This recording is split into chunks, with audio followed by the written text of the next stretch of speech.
Hey, I'm Katie, and if you're raising both toddlers and teenagers right now, you already know this is not for the faint of heart. Some days I'm breaking up toddler tantrums, and other days I'm talking my teens down from emotional cliffs, and often it's both in the same hour. I'm 47, been married for 20 plus years. I'm a mom of six, a doggo mom to five dogs, big dogs, 10 ducks, four cats, and many, many chickens. And honestly, some days I do it well, and other days I just want to cry in my car and be by myself. But either way, I've learned a few things that help me survive and even find joy in the chaos. In this video, I'm going to share 3 things that make it possible for me to manage this wild stage of life without completely losing myself. It's not a how-to, it's a here how I'm getting through it. And if you're feeling overwhelmed, exhausted, or invisible in your own life, you're not alone. Stick around, subscribe, and let's walk this together one messy day at a time. So today, I just want to talk honestly about what this season looks like for me and what's actually helping. So first of all, what makes this stage of life so challenging? Having a toddler and having older teenagers and then kids in between. You're doing those things when your older ones were little, plus you're doing what you need to with the teenagers. And, toddler, you have the potty training. They're learning new things. They're getting into everything. And then the teenagers, they have the mood swings. They want independence, but they don't want independence. They still rely on you so much. They want to have the late night talks. So that whole story of, hey, we need to get 8 hours of sleep every night, that doesn't happen for me, if you can tell. And I'm assuming it probably wouldn't happen for you either. Plus, at this stage in life, and even earlier than 47 years old, we're starting to deal with the perimenopause, which has thrown me for a loop.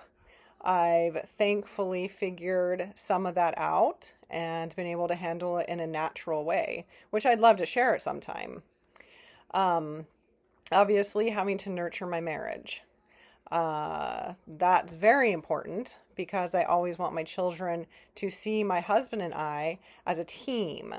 And yes, we have our little spats here and there, but then I want them to always see that we also make up with each other and that we love each other. And a lot of the time, there's no one else really around to help. There isn't that village, that you're doing it on your own.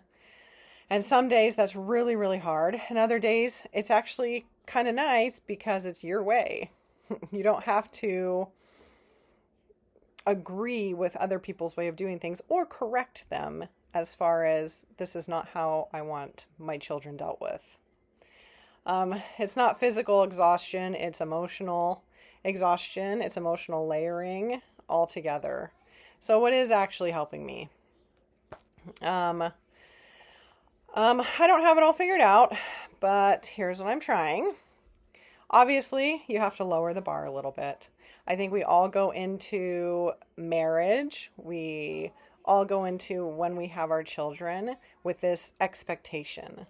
And I found that a lot of time expectations can be a destroyer because your expectations sometimes are set so high, and when that expectation isn't met, then it's so disappointing. Some days the goal is just to have everybody fed and alive. That's just what it is. Cereal for dinner? Okay, I guess it's cereal for dinner. Having loose rhythm, not strict schedules. I do have a routine in the morning that I start with. And actually, my routine in the morning starts with me getting myself ready for the day as far as getting that time that I need. And for me, that time is being able to exercise. And we'll talk about that more as I go on and probably in another video, about how I handle that, because I know what it's like to have those little guys at home and you can't leave. You have to be there. Somebody has to be there that's older than, 8 years old. And so I understand that. I've been through that. Having older kids does change that scenario quite a bit. Letting go of the mom guilt. We all have that mom guilt. It's built into us. As soon as that baby is born, that mom guilt sets in for about whatever it is. And you could be the most fantastic mother out there and you still have the mom guilt. It's just, and maybe that keeps us on a stricter path of always trying to be a better mom. I don't know, but it's always there. But I can't give every kid 100% all the time. It's just not possible with so many children. But I can be there for them when they do need me, whether they're the 100% or not. And that's okay. Like I said, another one is fitness and hormone support. That's so important. And that comes and it hits you. It blindsided me, the whole perimenopause thing, the whole hormone thing. It just blindsided me because nobody ever talked to me about that. Nobody that I know that had gone through it. And maybe this is a conversation that happens other places, but it never happened with me. And so it just blindsided me. And so I had to do a lot of research and try to understand everything that was going on and how to help fix that. And so I've done a lot of work on that. I'm very much into fitness. I love working out. It's just my time and I love it. Letting people help you or saying no to stuff. It is nice to have help sometimes and allowing people to help you. That's a huge thing because so many times when somebody wants to offer us that service, the automatic is, oh no, it's okay. I can do it myself. You're a busy person. I can do it.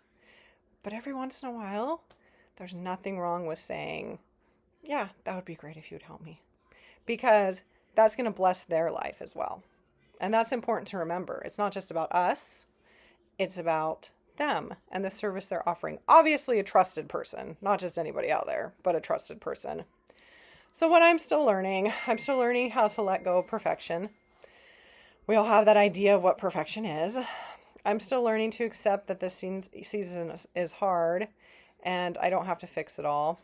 And I'm learning that I'm allowed to love these kids and still feel overwhelmed. So you're not behind. You're not failing. You're just doing something really hard and doing it really well. If you're here in this season too, just know that I'm right here with you. You're not alone. And I hope we can build a community that will come in and support each other at this time of life. And it doesn't have to be just women. It is so important for these men in your life to understand what you're feeling. And this is a great way to find that out. That whole, well, we don't understand women. Well, let us explain to you. And it will help you understand women. So if you could just comment and then share what's been hardest or most helpful for you, because I'm still in a position where I would love for somebody to come in and say, you know what, I found this that really worked for me.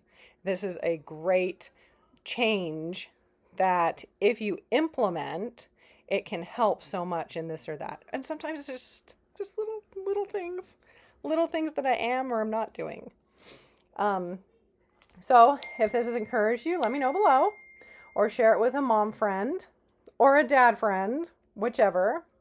And if you want to see what my actual morning looks like, I'll make up a morning routine. It's nothing grandioso, but it's simple and it lets you start your day getting yourself in the mindset and focused and woken up, ready to deal with everything that you're going to have to deal with that day. I hope you all have a great day. Till next time.